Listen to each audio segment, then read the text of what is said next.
Hello everyone, welcome to today's video. I am doing a little recap / tutorial of how I made this journal base. I'll tell you right away that this is not one of our easier tutorials. It is a little bit more complicated and it was something new for me to try. So I learned a lot and I'm going to give you guys a bunch of tips and tricks. But we also have a soft cover journal tutorial. If you are more interested in a simpler journal, make sure to check that one out. We released that one the day before this, so I will link that at the end of this video if you're hoping to go check out an easier tutorial. This was my journal when it was all done, but today the video is just for the outside cover, and it's really cute. It's made of paper, chipboard, and Mod Podge. I simply started out with a few pieces of chipboard, cut out the correct sizes of paper, and then started putting everything together. And the final result was super beautiful, and I want to show you guys how I did it, give you my recommendations because I went through the whole process and I have some more tips and things I would have changed looking back. But overall, when it was all finished, the book was super sturdy. I was surprised by how sturdy it was. I wasn't worried that the paper was going to tear or anything. It was just a fun project. You can, of course, adapt any of the techniques to your preference and use any papers and supplies that you already have to make this work. I'm using the March kit, so I want to hurry and show you the journal walkthrough, just a really quick version. We have tutorials for pretty much everything in here. And here's a look at the Mint Blue Academia Junk Journal kit. It was a really beautiful and elegant type of a kit with that little pop of that mint blue, which I absolutely love. And if you are wanting the kit, you can get it in one of two ways, and I'll put that up on the screen. But again, feel free to just use supplies you already have. It's no big deal. Links for the kit are in the description of this video. And without further ado, let's jump into the actual tutorial. So as you guys can see here, I am kind of showing you how this book is going to go together, and you can see that from how it was finished. I'll put that video up as well. The journal kind of folds into itself and has an extra flap. Feel free that if you don't want to make this as complicated, you can omit that extra flap on the right, the one I'm holding. If you are making this, you are going to need these 5 sizes of chipboard, and again, if you want to get rid of the number 4 and number 5, that is fine, and just make a very simple journal. That works as well. And I have them in inches and centimeters because I know everyone uses different sizing. I wrote on a piece of paper the correct sizing that you're going to need. The ones with stars are the ones that you for sure need, and then the ones without stars are the ones that are a little bit more optional if you want that extra flap on the right side. So go ahead and pause this here and go and cut out those pieces of chipboard if you are following along. Then we can move on to our next step. So I already completed one of these just to make sure that the system worked, but I'm going to show you how to get going. You're going to need 3 8.5 by 11 pieces of paper to be able to cover the outside of the whole journal. So here's the one I already did. I was worried that the paper was going to tear because it's paper. You can do this with fabric, which is what I normally do, but I wanted to try it with paper, and it actually worked fabulously. The end result was fabulous, I guess I should say. I had some learning curves, and it was a little bit difficult at times, but overall, I'm really happy with the results. It is a little bit of a learning curve, so just be patient with yourself. But anyways, just make sure that you have those 3 pieces of paper. Again, I already used one, so that's why I only have 2 here. This is the outside paper I chose for the outside of my cover. I thought it was really pretty paper, just a neutral with this beautiful script, so that's what I chose. And I'm going to be doing this in sections, so I'm putting 1 and 2 aside and choosing that middle piece, which is just well, you can see the sizing there, I guess. Writing down those numbers in the corner was just my personal preference, and you definitely don't have to do that. But either way, we are going to cover this, and I'm going to show you how. So grab your paper and flip it upside down. You can orient the paper however you want. It wasn't really too important for me just because the paper I chose was more of a neutral. And you are going to just place your chipboard down onto the paper and try and get an even spacing amount around all the edges. It is about 1.5 centimeters of a ledge that I'm going to try and leave around the piece of chipboard. And remember that it's better to leave too much rather than too little, so it's not the most important thing, but I went ahead and marked where I wanted to cut and then cut the paper. And from there, I was pretty much ready to begin the Mod Podge. You can use a lot of different materials. I have found that Mod Podge works really great for adhering the chipboard to the paper. So all you're going to do is grab some, and my Mod Podge was a little bit chunky. I bought some new Mod Podge after this because it was quite old. So that's why I did struggle a little bit in this video trying to use and get it all there, but I tried to just do a pretty even coat. You don't want to go too thick, especially if you're using regular weight copy paper like me, because it'll make your paper a little bit crinkly and wrinkly. So I tried to just do an even coat and make it nice and light with a very big focus on trying to get your edges and corners. Then just flip it over and put it onto the piece of paper you have already cut that is the correct size. And this is the step that takes a little bit more patience. You're going to place it and then really take some time straightening everything out and letting that paper dry before you move on to your next step. So I kind of sat and held it for a while. I also grabbed my bone folder. Is that what it's called? I'm not really sure. You can use a ruler, you can use whatever, you can use your hands, and just really try and get that paper flat against the chipboard. I also went through with some extra Mod Podge on some of the corners because they dried a little early and I just wanted it to be nice and strong. It does take a little bit more time, I think, than fabric because you just have to be a bit more gentle. But again, I just wanted to try out a new journal method. Once it is mostly dry, we come along to our next step, which is the one I kind of struggled with but got better as I went along. As you can see, you're just going to snip the corners, leaving hardly any space in between, and you want to do it at a 45-degree angle. So there are tools for that, but I'm not a tool type of girl. So I kind of just sent it and eyeballed it, and it worked out okay, but you're going to do that to all of your corners. This step is pretty important for later, but it is not vital. You don't have to be perfect at it. I made some mistakes along the way, and I was able to fix all of them. So it should look like this, and then we can go on to our next step. It is time to glue down those pieces of paper to the chipboard like that.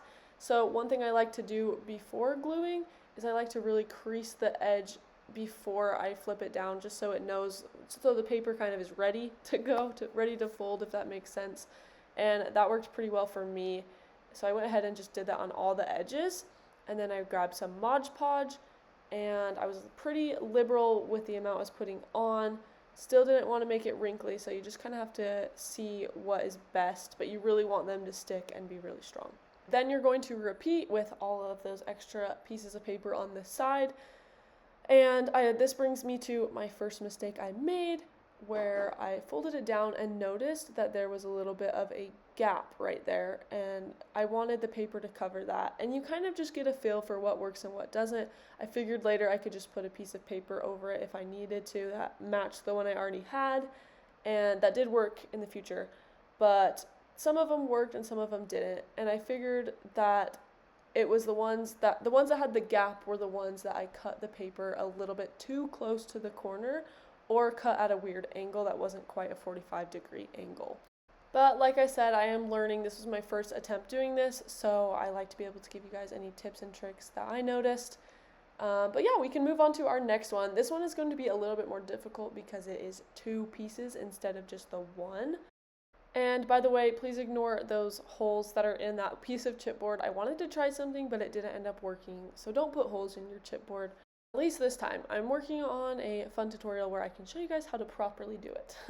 Now, spacing is really important when you're making these journals because you need enough space to be able to fold your journal without it ripping, but not too much space.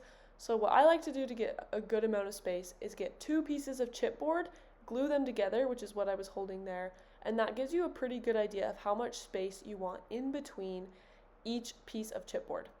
If you don't want to glue 2 pieces of chipboard together, it is about 0.5 centimeters in between each piece of chipboard. You can see on the piece that I already made that I have left enough space so it can fold, but not too much. This works really great and I really like it. From here, I simply cut out that piece of paper to be the correct size and then got to work doing the exact same process.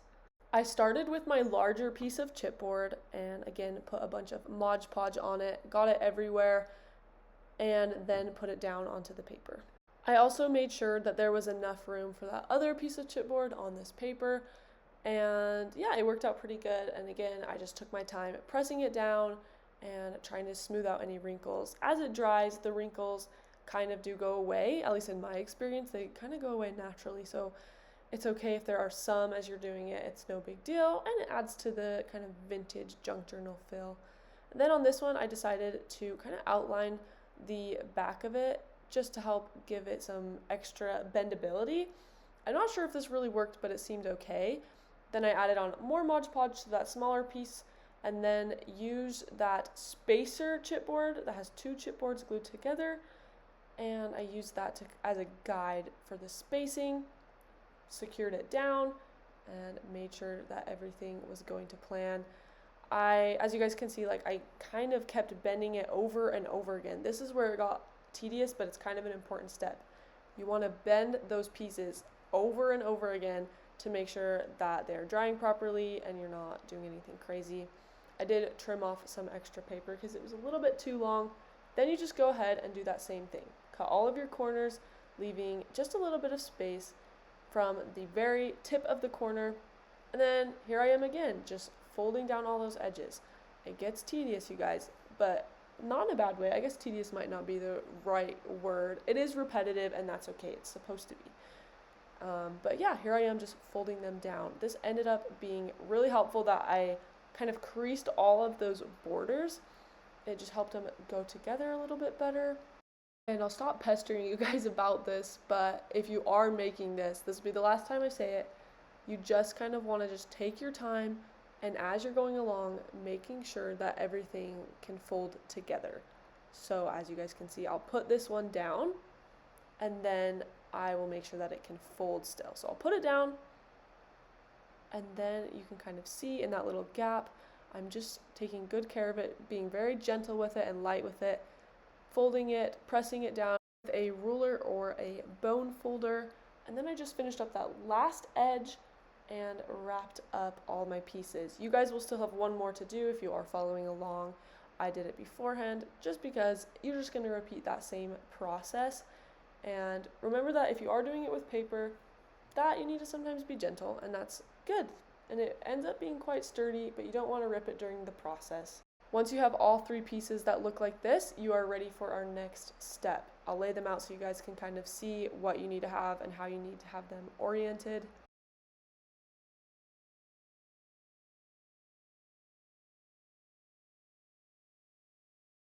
And now we're ready for our next step, which is adding that spine. I'm just showing this video so you can see the spines. It's that light blue paper, and that's the one I'm going to be using. So your first step is going to be to select a color that you want with the spine. I am going with this pretty blue paper. Also, before you begin this step, if you have any gaps with your background paper, as you can see I do right here, now is a good time to fix that before we do our spine step. It is not too big of a deal because it might get covered with the spine, but just in case it wasn't, I wanted to just hurry and patch those up. And as we move on to the next step, I'm going to do my very best to explain it. So you are going to need a spine, and you got to determine the size yourself. It is up to you. As you can see, I'm trying to connect chipboard section. So I have 3 sections, and I'm working on 1 and 2 right now, the left one and the middle one. And I marked a piece of paper that I thought would fit over the spine and make it look really good. So you have that skinny piece in the middle, and then I did about an extra inch on one side. So my total length was 4 inches, but again, this part is up to you. So I did 4 inches, and then I did my next spine. If you are doing the same book I am, you're going to need 2 spines. My other spine was 3.5 inches wide, and that seemed to work really good for me. But again, if you want a really skinny spine, make it smaller. If you want a bigger spine, make it bigger. And when I say spine, it's more of the decorative part of the spine. So then I cut out those sizes that I made, and I got to work on the rest. I'm starting with my first 2 sections of chipboard, and I flipped my spine onto the back and started adding a bunch of Mod Podge. For this, I did use some thicker paper. I used 110-pound cardstock for the spine. I think it would work with either, so it is up to you. So I added on my first piece of paper. As you can see, I'm just gluing it all down, and then as I kind of went along, I made sure to continually run an edge through the little gaps, because that's going to help it stick. And then I just finished gluing on the rest. And then I'm going to add on my next piece. And this is the part where you got to be careful and make sure that your paper can fold. So I'd press it down and then just fold it and make sure everything works, and then kind of continue gluing down as time went along. This step is pretty important because the spine is kind of what is going to connect our entire journal together.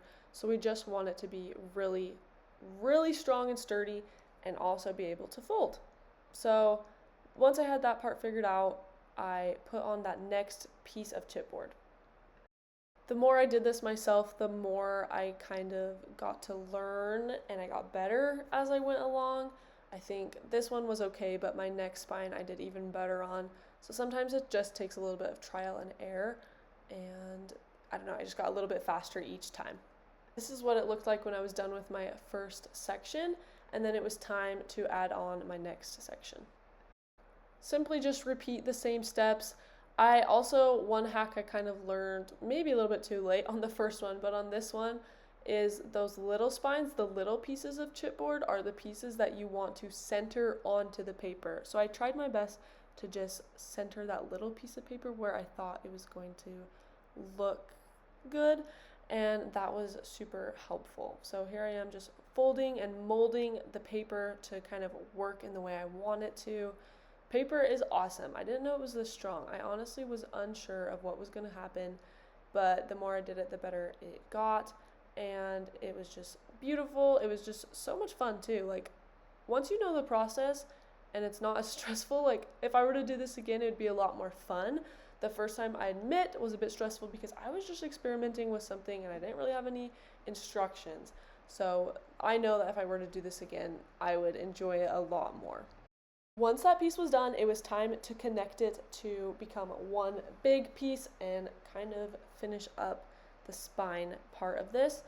And if you look, I did put it upside down. That section on the left, the writing is upside down, but luckily for me, so don't do this, but luckily for me, it was, they were the same size, so it didn't matter if it was upside down. But if you're doing a different type of journal, it definitely would have mattered.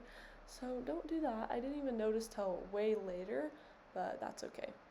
And then I just kept creasing those edges, and then it was time to fold down those top pieces. Don't worry, it just gets easier from here. In my opinion, those spine pieces were the hardest, but all you're going to do is just give them a nice little fold and get them ready for glue, and just start making sure that they can all get folded in there.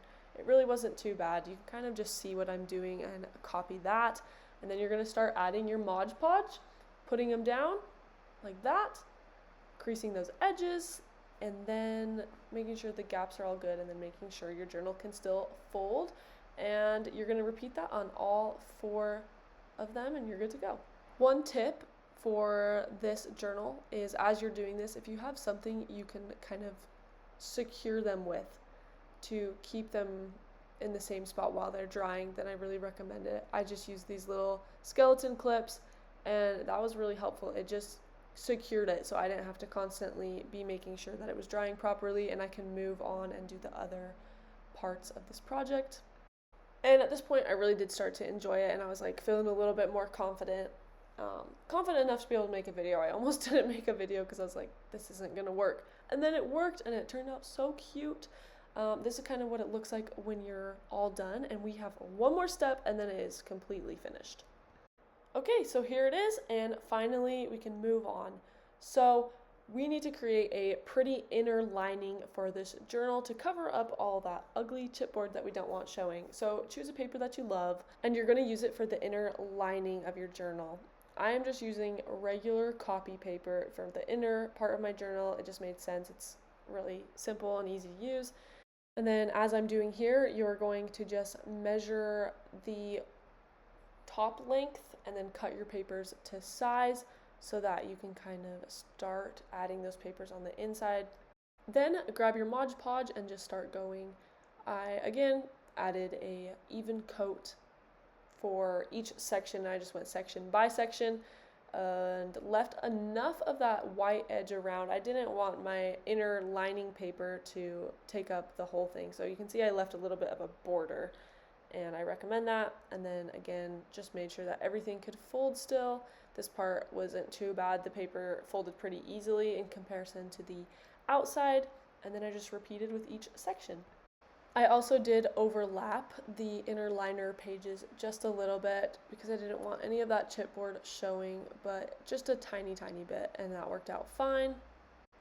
And then again, guys, I'm telling you, it's just a repetitive process. You just stick it down, make sure it can fold, and then just move along.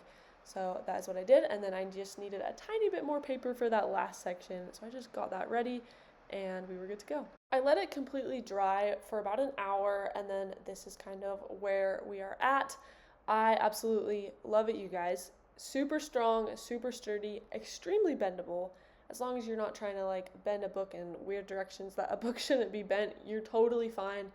And I even like warped the chipboard a little bit, like it was warping in a weird way, and so I kind of warped it back and it stayed, and it was great. If you do make this, you're going to notice it's like a little bit creaky. And then the more I used it, the more I opened it and closed it, that kind of just went away naturally. We also have a simple version of how to make a soft cover journal, and you can just keep that journal as is, or you can glue it in to this hardcover journal. So here's kind of what that ended up looking like. This is just my base before it was all decorated, and it's super cute, you guys. This was such a fun one. This is definitely one of my favorite journals I think I have ever made, and I'm just shocked that it was made 100% with just paper and no fabric. Lots of room to add plenty of cute projects in. And as you guys can see, I did go ahead and embellish the entire journal, and it fit. Everything was good. I absolutely love it. I still might even add some more things, but I just stopped there for now. But I hope you guys enjoyed this video. It's always so much fun to start with a journal base and then see what it can become, like this journal. If you have any questions, let me know in the comments below, and we will see you for the rest of our March Mint Blue Academia Kit videos.